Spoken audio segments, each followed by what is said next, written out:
Let me ask you something. How well do you really know your neighbors? I'm not talking about waving at them when you're taking out the trash or knowing their dog's name. I mean, do you really know what goes on behind their closed doors? Because today's story is about a murder that happened in a regular, everyday American neighborhood. The kind of place where kids ride bikes, people have barbecues, and everyone thinks they're safe. But one night in 1982, something went down that was so brutal, so shocking, that the entire community basically decided to forget it ever happened. Yeah, you heard that right. An entire neighborhood collectively memory-holed a murder. And the craziest part?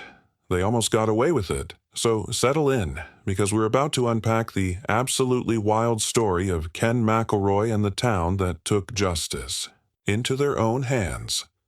Welcome to Skidmore, Missouri. Population 440. The kind of small town where everybody knows everybody. The local diner serves the same coffee it's been brewing since 1952, and Friday night football is basically a religious experience. But here's the thing about small towns that nobody talks about. When everyone knows everyone, secrets don't stay buried. They get shared, whispered, passed around like a game of telephone until the whole town is in on it. Now, let me introduce you to the victim, though honestly, calling Ken McElroy a victim feels weird as hell. This dude was the town bully, and I'm not talking about some guy who cut in line at the grocery store. Ken McElroy was a straight-up menace. This guy had a rap sheet longer than a CVS receipt. We're talking assault, child molestation, arson, hog and cattle rustling. Yeah, that's still a thing. And intimidation. The man had been indicted 21 times, but never spent a single day in jail. Not one. How'd he pull that off? Simple. Fear. Pure, unadulterated fear. Ken would roll up to your house with a gun if you crossed him. He'd sit outside your home for hours, just watching. He'd follow your kids to school. He'd shoot your dog. I'm not even making this up. He literally shot people's dogs as a warning. One time, a farmer named Romaine Henry accused Ken of stealing some horses. Ken's response? He shot Romaine. Just straight up shot him. And when it went to court, Ken was acquitted because witnesses were too scared to testify. The guy who got shot had to leave town for his own safety. The victim had to leave. But the incident that really sent everything over the edge involved the town's elderly grocer, Ernest Bo Bowenkamp, and his wife, Lois. So here's what went down. Ken's kids were in Bo's grocery store, and Lois accused one of them of shoplifting. Some penny candy. We're talking about candy worth literally a few cents. Ken lost his damn mind over this. He started stalking the Bowenkamps, calling their store with death threats, following Lois around town. This went on for months. Months, you guys.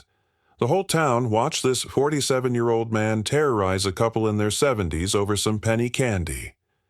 Then, on July 8, 1980, Ken walked into the store with a shotgun and shot Bo Bowenkamp in the neck. Bo survived, miraculously, and for once, Ken McElroy was actually convicted of something. Attempted murder. The town thought, finally, justice, psych. Ken posted bond and appealed. His lawyer, this slick city attorney named Richard McFadden, got him out on bond while awaiting appeal. And guess what Ken did with his newfound freedom? If you guessed terrorize more people, ding ding ding, we have a winner. He started showing up at the local bar, the D&G Tavern, with rifles, making threats, telling anyone who'd listen that he was gonna fix everyone who testified against him. The man was literally announcing his revenge tour. The town was at its breaking point. They'd gone to the law, they'd done things the right way, and Ken was still out there, still making their lives hell. People were afraid to leave their houses. Parents were keeping kids home from school. The entire town was being held hostage by one man. So, on the morning of July 10th, 1981, the town decided to do something about it. There was a meeting at the American Legion Hall, like an actual town meeting. The sheriff, Danny Estes, told the crowd of about 60 residents that there was nothing more he could do. Ken was out on bond, and until his appeal was heard, their hands were tied. The sheriff then, and this is important, the sheriff then left town to go to a neighboring city. He basically said, "I can't help you," and then conveniently made himself scarce. After he left, the meeting continued, and someone, we don't know who, suggested they confront Ken McElroy as a group, show him the whole town was united against him. Safety in numbers, right? So this crowd of farmers, shopkeepers, regular folks, they walked out of that meeting and headed down to the D&G Tavern where Ken was drinking with his wife, Trenna. Ken and Trenna walked out of the bar to get into Ken's truck, a Chevy Silverado, if you're wondering. The crowd surrounded the vehicle. Men, women, even some kids were there. The tension was thick enough to cut with a knife. Ken sat in his truck, rifle across his lap, because of course he had a rifle, staring down the crowd. For a moment it was the ultimate standoff. The bully versus the bullied. One man against an entire town. And then someone opened fire. Ken McElroy was shot twice, once in the head, once in the neck. The shots came from at least two different guns in broad daylight on Main Street in front of 30 to 60 witnesses. Ken slumped over the steering wheel, dead. His wife, Trenna, screamed, jumped out of the truck, and ran. The crowd just dispersed. People walked back to their cars, went home, went back to work, like nothing happened. Now here's where this story goes from crazy to absolutely bananas. When investigators showed up, nobody saw anything. I'm not talking about a few people. I mean nobody. 30 to 60 people were there, in broad daylight, and every single one of them suddenly developed selective amnesia. Did you see who shot Ken McElroy? Nope. You were standing right there. Didn't see a thing. There were gunshots. Were there? Must have been firecrackers. The FBI got involved. The actual FBI. They conducted over 100 interviews. They had forensic evidence, shell casings, bullet trajectories.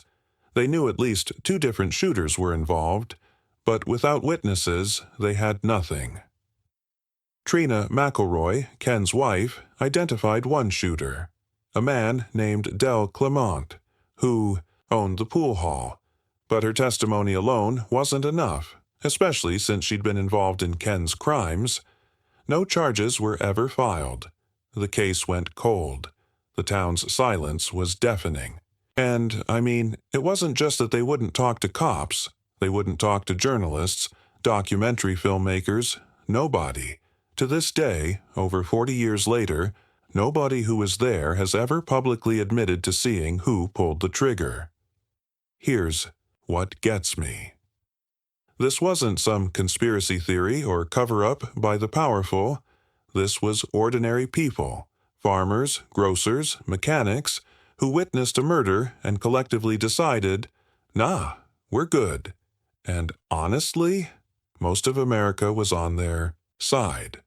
When the story hit the national news, the overwhelming response was good riddance. News anchors, who are supposed to be neutral, were basically like, well, what did he expect? The town threw a celebration. I'm not even joking. The weekend after Ken died, they had their annual Pumpkin Show Festival, and it was the biggest turnout they'd ever had. People were literally celebrating in the streets where a man had been gunned down days earlier. But here's the thing that keeps me up at night. Was it justice or was it murder? On one hand, Ken McElroy was a monster. He terrorized that town for years. He hurt people, threatened children, destroyed livelihoods. The legal system failed to stop him over and over again. If there was ever a case for vigilante justice, this might be it. But on the other hand, they executed a man in the street. No trial, no jury, just mob justice. And then they covered it up. Every single person in that crowd became judge, jury, and either executioner or accomplice. The wildest part? It worked. After Ken died, Skidmore went back to being a quiet little town. Crime dropped to basically nothing. The message had been sent loud and clear. Mess with this town, and the town will mess back. To this day, if you visit Skidmore and ask about Ken McElroy, people clam up. They'll change the subject, suddenly remember they have somewhere to be. It's like the entire town made a blood pact to take this secret to their graves. Some of the witnesses have passed away now, taking the truth with them. Del Clement, the man Trena identified, died in 2009. He never admitted to anything. The sheriff who conveniently left town that day, Danny Estes, went to his grave maintaining he had no idea what was going to happen. So here's my question for you. If you were in that town, what would you have done? Would you have pulled the trigger? Would you have watched and stayed quiet? Or would you have spoken up? Because it's easy to sit here in 2024 and judge, but imagine living in fear every single day. Imagine watching your kids be afraid to go to school. Imagine the law telling you, "Sorry, our hands are tied," while a violent man threatens to kill you and your family. The town of Skidmore made their choice. They chose their community over one man. They chose silence over justice. Or maybe their silence was their justice. This story fascinates me because it shows what happens when regular people are pushed too far. It's not a story about heroes and villains. It's about that messy, gray area where desperation meets opportunity, where fear meets rage, and where an entire community decides that sometimes the system isn't enough. Ken McElroy's murder remains officially unsolved. It will probably stay that way forever. It's the murder everyone saw, but nobody witnessed. The crime everyone knows about, but nobody talks about. The neighborhood murder everyone forgot, on purpose. So, what do you think? Was this justice served cold? Or did a town get away with murder? Drop your thoughts in the comments below. I genuinely want to know where you stand on this. If this story blew your mind, hit that like button and subscribe for more true crime. Stories that'll make you question everything. And hey, maybe check in on your neighbors once in a while. You never know what's really going on next door. Stay curious, stay safe, and I'll see you in the next one. This story fascinates me because it shows what happens when regular people are pushed too far. It's not a story about heroes and villains. It's about that messy, gray area where desperation meets opportunity, where fear meets rage, and where an entire community decides that sometimes the system isn't enough. Ken McElroy's murder remains officially unsolved. It will probably stay that way forever. It's the murder everyone saw, but nobody witnessed. The crime everyone knows about, but nobody talks about. The neighborhood murder everyone forgot, on purpose. So, what do you think? Was this justice served cold? Or did a town get away with murder? Drop your thoughts in the comments below. I genuinely want to know where you stand on this. If this story blew your mind, hit that like button and subscribe for more true crime. Stories that'll make you question everything. And hey, maybe check in on your neighbors once in a while. You never know what's really going on next door. Stay curious, stay safe, and I'll see you in the next one.